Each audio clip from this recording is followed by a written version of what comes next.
Good morning student. Previous video class में हमने क्षितिज पाठ्य पुस्तक का काव्य खंड का सवैया रसखान द्वारा जो रचित है उनके पदों का अर्थ कंप्लीट किया था। आज हम इस चैप्टर के क्वेश्चन आंसर स्टार्ट करते हैं। देखिए, जो क्वेश्चन आंसर है वो फर्स्ट जो क्वेश्चन है वो है, ब्रजभूमि के प्रति कवि का प्रेम किन किन रूपों में अभिव्यक्त हुआ है। आंसर है, कवि को ब्रजभूमि से गहरा प्रेम है। वह इस जन्म में ही नहीं अगले जन्म में भी ब्रजभूमि का वासी बनने रहना चाहता है। ईश्वर अगले जन्म में उसे ग्वाला बनाए, गाय बनाए, अर्थात मनुष्य रूप में जन्म ले तो उसे ग्वाला बनाए, जो कि क्या करे, गायों को चराने जाए। और पशु बनाए तो वह अपनी इच्छा व्यक्त करता है कि उसे गाय बनाए। पक्षी बनाए या पत्थर बनाए, वह हर हाल में ब्रजभूमि में रहना चाहता है। वह ब्रजभूमि के वन, बाग, सरोवर और कलिल कुंजों पर अपना सर्वस्व न्यौछावर करने को भी तैयार है। अर्थात जो ब्रजभूमि के वन, बाग, सरोवर है उनके ऊपर वो अपना सर्वस्व यानी कि अपना सब कुछ न्यौछावर करने को तैयार है। वो इसलिए करना चाहता है कवि, क्योंकि उसे ब्रजभूमि से क्या है, गहरा प्रेम है। और ब्रजभूमि का जुड़ाव श्री कृष्ण से है और श्री कृष्ण से सानिध्य में वो रहना चाहते हैं। यानी कि श्री कृष्ण को जहाँ जहाँ निवास किया था या जिन जिन रूपों में उन्होंने अपनी क्रीड़ाएं की थी वो उन्हीं सभी का सानिध्य पाना चाहते हैं।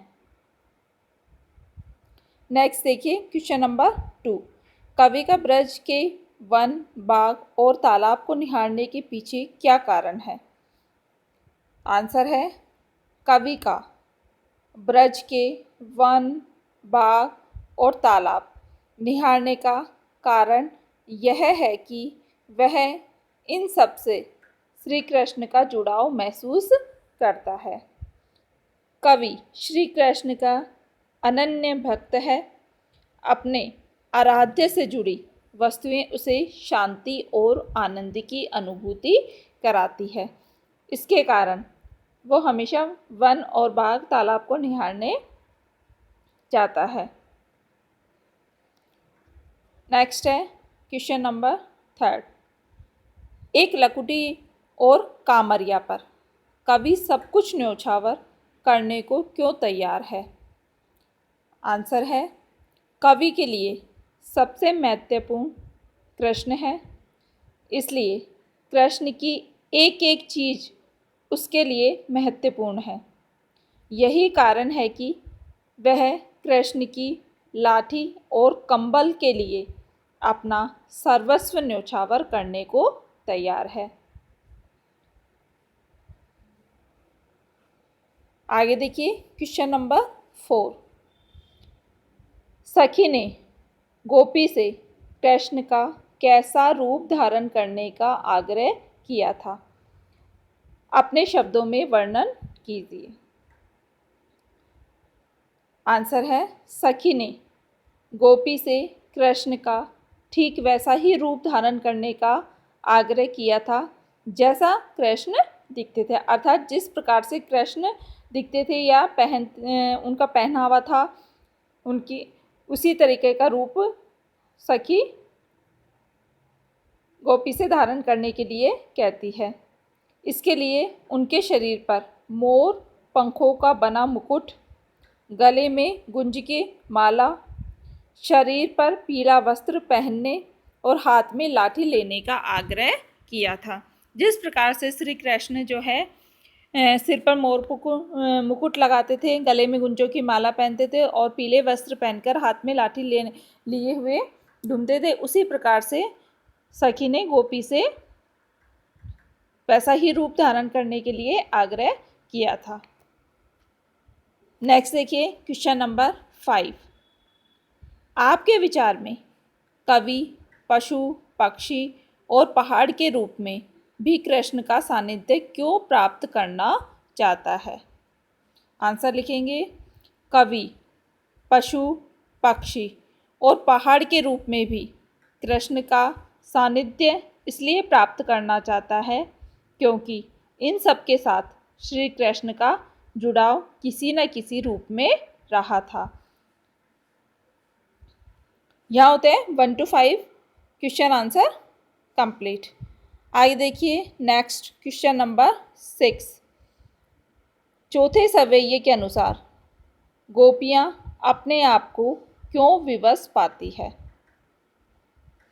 आंसर है, चौथे सवैये के अनुसार गोपियाँ अपने आप को इसलिए विवश पाती है क्योंकि श्री कृष्ण की मुस्कान अत्यंत आकर्षक है। इस मुस्कान के आकर्षण से बच पाना उनके लिए कठिन हो जाता है। इस मुस्कान के कारण वे अपने तन मन पर अपना नियंत्रण नहीं रख पाती है।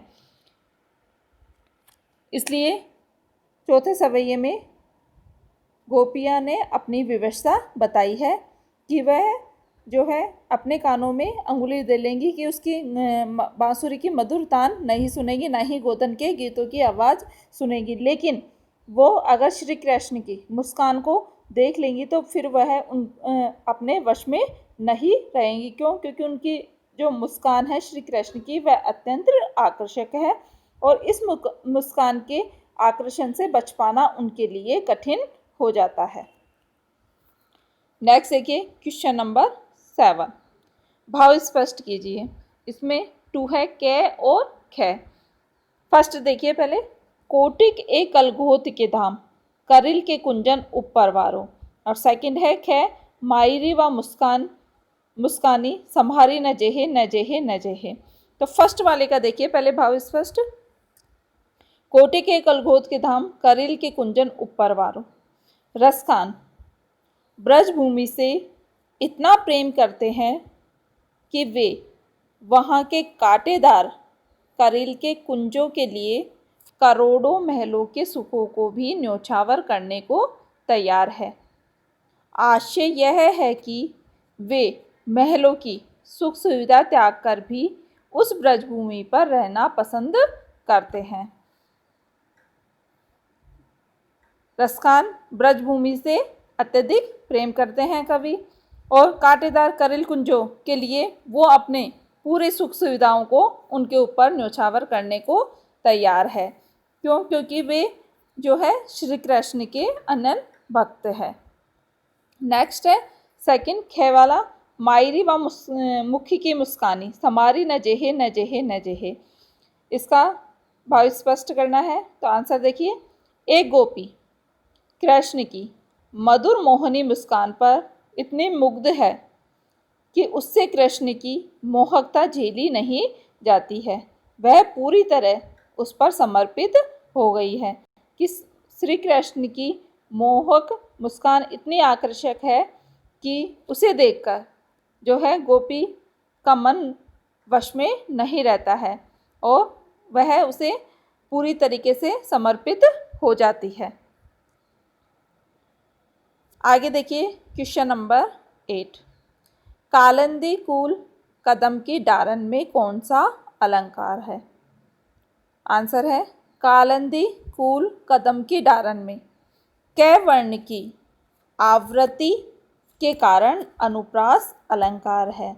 जहाँ वर्णों की आवृत्ति होती है वहाँ पर अनुप्रास अलंकार होता है और प्रस्तुत पंक्ति में कै वर्ण की आवृत्ति हुई है, इसलिए कै वर्ण की आवृत्ति होने से यहाँ अनुप्रास अलंकार का प्रयोग हुआ है। नेक्स्ट देखिए क्वेश्चन नंबर 9। काव्य सौंदर्य स्पष्ट कीजिए। या मुरली धर की अधरा न धरी अधरा न धरूंगी। इस पंक्ति का काव्य सौंदर्य स्पष्ट करना है। देखिए इस पंक्ति में यमक अलंकार का सौंदर्य है। मुरलीधर में सभंग ये अलंकार है अधरान धरी, अधरान में भी सवर्ण यमक अलंकार है। अधरान, अधरान का अर्थ है अधरों पर। अधरान है, अलग करके देखिए इसे, अधरान है यानी कि होठों पर नहीं।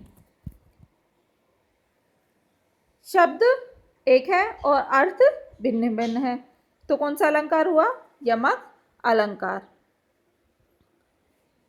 साथ में अनुप्रास अलंकार का भी सौंदर्य देखते ही बनता है। प्रस्तुत काव्य में ब्रज भाषा, सवैया छंद, श्रृंगार रस, प्रसाद गुण तथा लक्षणा शब्द शक्ति की छटा भी दर्शनीय है। यह होते हैं हमारे 1 to 9 जो पाठ्यपुस्तक के क्वेश्चन आंसर थे इस लेसन के, वो कंप्लीट। आप सभी को ये क्वेश्चन आंसर फिर नोटबुक में राइट करना है और साथ में लर्न भी करना है।